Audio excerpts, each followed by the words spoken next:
नमस्कार, मैं मयंक और आज की इस रैपिड फायर क्लास में डिस्कस करूंगा कंप्यूटर्स के कुछ important questions.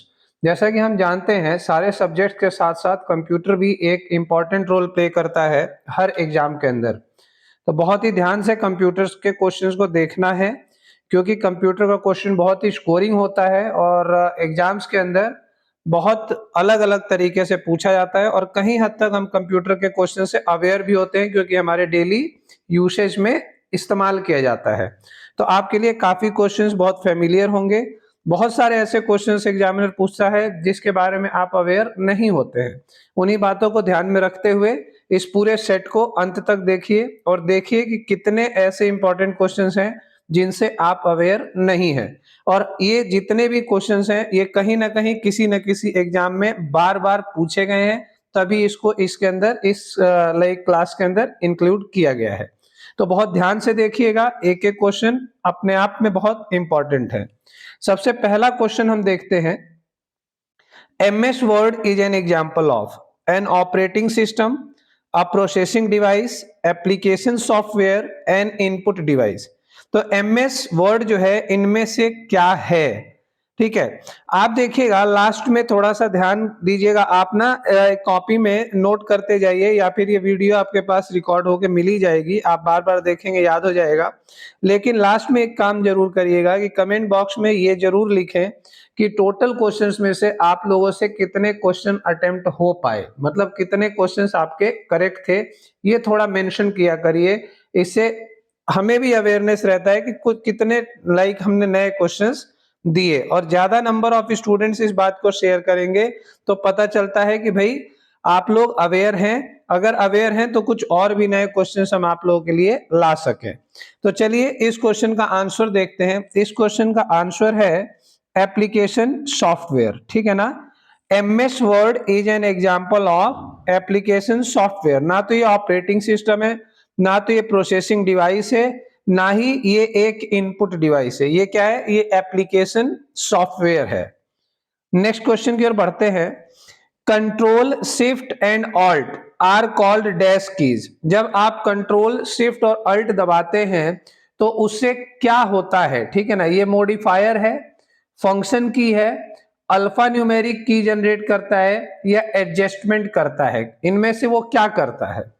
Control shift and alt आप लोगों ने बार बार इस्तेमाल करके देखा होगा। बताइए इससे क्या प्रभाव पड़ता है? चलिए हम जानते हैं इसका answer. Control shift and alt का मतलब होता है ये एक मॉडिफायर की है। ठीक है ना, क्या है? मॉडिफायर की है, ध्यान रखिएगा। अगला क्वेश्चन है, a computer can not boot, a computer can not boot if it does not have the dash. ठीक है ना, एक कंप्यूटर बूट नहीं करेगा अगर उसके अंदर निम्न में से कोई चीज नहीं होगी। ठीक है, तो वो क्या है? कंपाइलर, लोडर, ऑपरेटिंग सिस्टम या असेंबलर? चलिए इसका सही आंसर है ऑपरेटिंग सिस्टम। ठीक ना, कंप्यूटर बूट नहीं करेगा, बूट मींस स्टार्ट नहीं करेगा, वो अपनी जगह पे ही रुका रहेगा एक ब्लू कलर की स्क्रीन लेकर के। ठीक है ना, और ब्लू कलर की स्क्रीन अगर पार करेगा तो ब्लू कलर की स्क्रीन में आप देखते होंगे कई बार होता है लास्ट में लिख के आता है बूटिंग डिवाइस एब्सेंट। ठीक है ना, यानी कि या तो हार्डवेयर हार्ड डिस्क उसका क्रैश हो गया है या फिर हार्ड डिस्क के अंदर जो विंडोज हैं वो क्रैश हो गए, यानी कि ऑपरेटिंग सिस्टम ना होने की वजह से कंप्यूटर बूट नहीं कर सकता। अगला क्वेश्चन है, dash is the process of dividing the disk into tracks and sectors. इनमें से क्या है? ठीक है ना, dash is the process of dividing the disk into tracks and sector. पहला ट्रैकिंग, दूसरा फॉर्मेटिंग, तीसरा क्रैशिंग या चौथा अलॉटिंग? आइए जानते हैं। करेक्ट आंसर है formatting is the process of dividing the disk into tracks. Formatting is the process of dividing the disk into tracks and sectors. Clear है? नेक्स्ट क्वेश्चन है, junk email is also called. Junk emails को क्या कहते हैं? आप लोग जानते हैं कि जो बेफिजूल की ईमेल्स लाइक कंपनीज की या आलतू फालतू एडवर्टीजमेंट की जो ईमेल्स आती हैं उसको ईमेल सेक्टर में क्या कहा जाता है? जंक ईमेल कहा जाता है। जंक ईमेल को और किस नाम से जाना जाता है? स्पैम कहते हैं, स्पूफ कहते हैं, स्नीफर स्क्रिप्ट कहते हैं, या स्पूल कहते हैं। उम्मीद करता हूं ये क्वेश्चन बहुत सारे स्टूडेंट को पता होना चाहिए। जो जंक ईमेल होती है ना, उसको स्पैम कहते हैं, ठीक ना। अगला question, by default your documents print in dash mode. जब आप प्रिंट करने का कमांड देते हैं, कंट्रोल पी करते हैं या प्रिंट ऑप्शन क्लिक करते हैं, तो जो फॉर्मेट आता है वो किस फॉर्मेट में आता है? लैंडस्केप में, पोर्ट्रेट में, पेज सेटअप में, या प्रिंट प्रीव्यू में? सही आंसर है, जब आप प्रिंट कमांड देते हैं ना, तो सबसे पहले जो मोड आता है वो पोर्ट्रेट मोड आता है। On the basis of requirement उसके अंदर एक लैंडस्केप मोड का ऑप्शन होता है, आप उसको सेलेक्ट कर सकते हैं, ठीक है ना। लेकिन फर्स्ट जैसे ही आप प्रिंट मोड क्लिक करते हैं तो आपका पोर्ट्रेट मोड आता है। अगला question, where is RAM located? RAM कहां लोकेट करती है, कहां स्थित होती है? मदरबोर्ड में, एक्सपेंशन बोर्ड में, एक्सटर्नल ड्राइव में, या इनमें से कोई नहीं? चलिए, सही जवाब है, आप देखेंगे कभी मदरबोर्ड अगर आप कंप्यूटर का या लैपटॉप का उठाएंगे तो उसमें एक रैम का पोर्ट होता है जिसके अंदर रैम लगाई जाती है। तो रैम जो लोकेट करती है वो मदर बोर्ड के अंदर लोकेट करती है। अगला question, a dash is a software program used to view web pages. A dash is a software program used to view web pages। जो वेब पेजेस देखने के लिए इस्तेमाल किया जाने वाला सॉफ्टवेयर है उसको क्या कहा जाता है?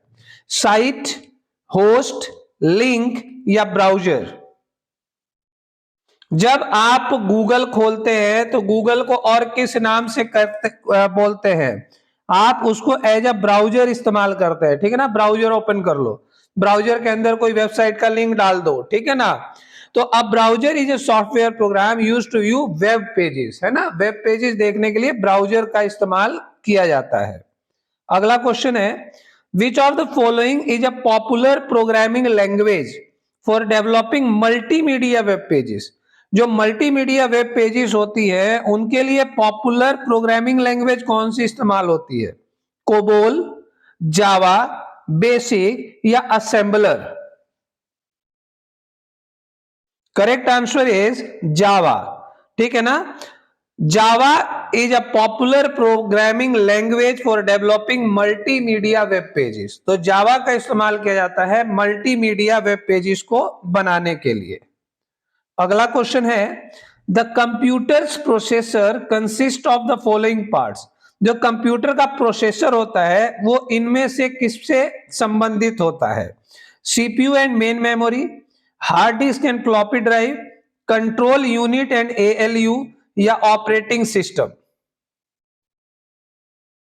चलिए, ये कंट्रोल यूनिट एंड एएलयू से संबंधित होता है। The computer processor consist of the control unit and ALU, याद रखिएगा। अगला question, several computers liked to a server to share programs and storage space, है ना। प्रोग्राम और स्टोरेज स्पेस साझा करने के लिए एक सर्वर से जुड़े कई कंप्यूटर होते हैं। मतलब एक बड़ा कंप्यूटर लगा दिया जाता है जिसके अंदर सारा डाटा स्टोर होता है और वहां से कनेक्ट करके बहुत सारे कंप्यूटर्स को कनेक्ट कर दिया जाता है जहां काम किया जाता है। तो वो डायरेक्ट डाटा जो है वो सर्वर पर स्टोर होता है। उसके लिए क्या इस्तेमाल किया जाता है? नेटवर्क, ग्रुपिंग, लाइब्रेरी, या इंटीग्रेटेड सिस्टम? चलिए, एक कंप्यूटर से बहुत सारे कंप्यूटर्स को कनेक्ट करने के लिए हमें नेटवर्किंग करना पड़ता है, ठीक है ना। क्या करना पड़ता है?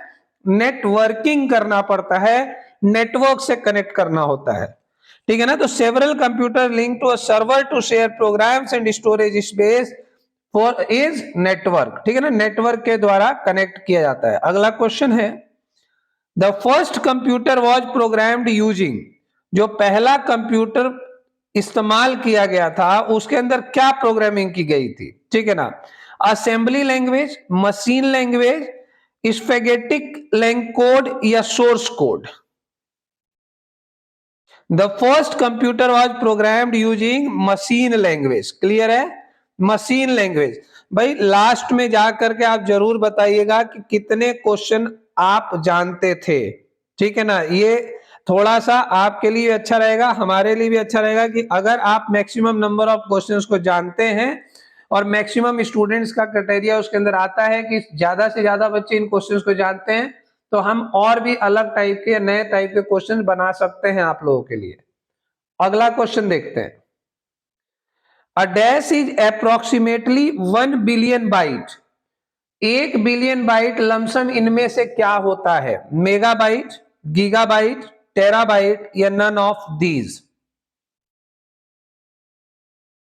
चलिए, gigabyte. A gigabyte is approximately 1 billion byte. ठीक है ना?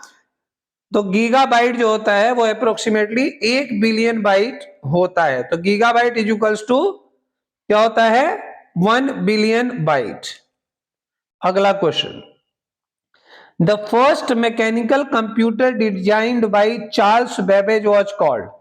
जो पहला मैकेनिकल कंप्यूटर डिजाइन किया गया था चार्ल्स बेबेज के द्वारा, है ना, उस कंप्यूटर को क्या नाम दिया गया था? सुपर कंप्यूटर, अबेकस, कैलकुलेटर या analytical engine?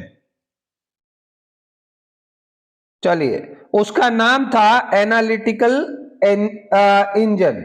The first mechanical computer designed by Charles Babbage was called analytical engine. अगला क्वेश्चन है, in MICR, C stands for, MICR में सी का क्या मतलब है? कोड, कलर, कंप्यूटर या कैरेक्टर? MICR में सी स्टैंड्स फॉर कैरेक्टर। ठीक है ना? C stands for character. अगर आप लोगों में किसी को पता है तो इसकी फुल फॉर्म जो है वो कमेंट बॉक्स में जरूर लिख कर दे। अगला क्वेश्चन देखते हैं। USB is which type of storage device? USB जो है वो निम्न में से किस प्रकार की स्टोरेज डिवाइस कहलाती है? टर्टियरी, सेकेंडरी, प्राइमरी या ऑक्सिलरी? तो हम सब जानते हैं कि जो कंप्यूटर के अंदर हार्ड डिस्क है वो प्राइमरी स्टोरेज डिवाइस होती है। उसके अलावा जो भी हम यूज करेंगे, जैसे पेन ड्राइव यूज करें, पेन ड्राइव ही USB कहलाती है, तो उसको हम सेकेंडरी डिवाइस कहते हैं। ठीक है ना? प्राइमरी से सेकेंडरी में ट्रांसफर करना सेकेंडरी कहलाती है। तो USB is a secondary storage device. Next question देखते हैं। Which key is used in combination with another key to perform a specific task? Which key is used in combination with another key to perform a specific task? इसमें ये बताइएगा भाई, ये question अच्छा सा है। आप बताइए कि 17वें क्वेश्चन का आंसर किस किस को पता था? ऑप्शन है फंक्शन, स्पेस बार, एरो या कंट्रोल। ठीक, तो सही आंसर है इसका कंट्रोल। ठीक है ना? Control key is used in combination with another key to perform a specific task. जैसे हमें कॉपी करना है, ठीक है ना, तो कंट्रोल के साथ हम सी दबाते हैं तो वो कंट्रोल सी हो जाता है। ठीक है ना? यानी कंट्रोल कॉपी हो जाता है। कंट्रोल वी दबाते हैं तो उसके साथ वो पेस्ट हो जाता है। ठीक है ना? तो कंट्रोल वी मतलब पेस्ट होना, कंट्रोल सी मतलब कॉपी होना, कंट्रोल पी मतलब प्रिंट होना। ठीक है ना? तो ये सारे कह रहे हैं कि विच की use in combination with another की, मतलब इनमें से कौन सी ऐसी की है जो किसी और की के साथ कॉम्बिनेशन में एक नया टास्क कर देती है, तो दैट इज कंट्रोल की। अगला क्वेश्चन है, which of the following refers to a small single site network? Small single site network निम्न में से किससे कनेक्टेड है? लैन, DSL, रैम या USB? तो सही आंसर है लैन। ठीक, LAN refers to small single site network. ठीक है ना? लैन के द्वारा एक दूसरे से कनेक्शंस बनाए जा सकते हैं। अगला क्वेश्चन है, the smallest unit in a digital system is a bit, byte, character या किलोबाइट? ठीक है, the smallest unit in a digital system is a bit, byte, character या किलोबाइट। तो द स्मॉलेस्ट डिजिटल सिस्टम जो होता है वो बिट होता है, ये आप ध्यान रखिएगा। अगला क्वेश्चन है, विच फाइल स्टार्ट्स एमएस वर्ड। जब आप एमएस वर्ड खोलते हैं तो उसमें इनमें से कौन सी फाइल स्टार्ट करती है एमएस वर्ड को? word.exe, msword.exe, word 2003.exe या winword.exe।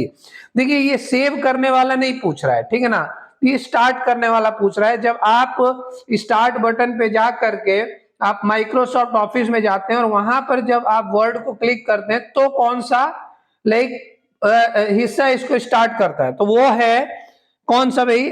winword.exe जो है इसका सही आंसर है। तो the MS word file starts with winword.exe। ठीक है भाई, मुझे उम्मीद है कि ये क्वेश्चंस आपके लिए अच्छे रहे होंगे, अच्छा लगा भी होगा। और जितने स्टूडेंट्स को अच्छा लगा वो बिल्कुल कमेंट बॉक्स में बताया करें, और कोई अपनी रिक्वायरमेंट हो पर्टिकुलर टॉपिक की तो आप लोग वो भी बता सकते हैं, हम उससे भी संबंधित क्वेश्चंस आपके लिए तैयार कर सकते हैं। यहाँ पे पूरा एक्सप्लेन्ड टॉपिक हम आपके लिए ला सकते हैं, और डिमांड अच्छी रहेगी तो सप्लाई भी उसी तरीके से हम आपको प्रोवाइड कर पाएंगे। ठीक है दोस्तों, और आपको पहले से पता है कि अगर ऑफलाइन के लिए जाना है हमारे यहाँ तो आप दिए गए पते और नंबर पर कांटेक्ट कर सकते हैं, और जूम के लिए या online face to face class के लिए आप इस नंबर पर संपर्क कर सकते हैं। ठीक है, मिलते हैं आपसे अगली क्लास में, तब तक के लिए जय हिंद।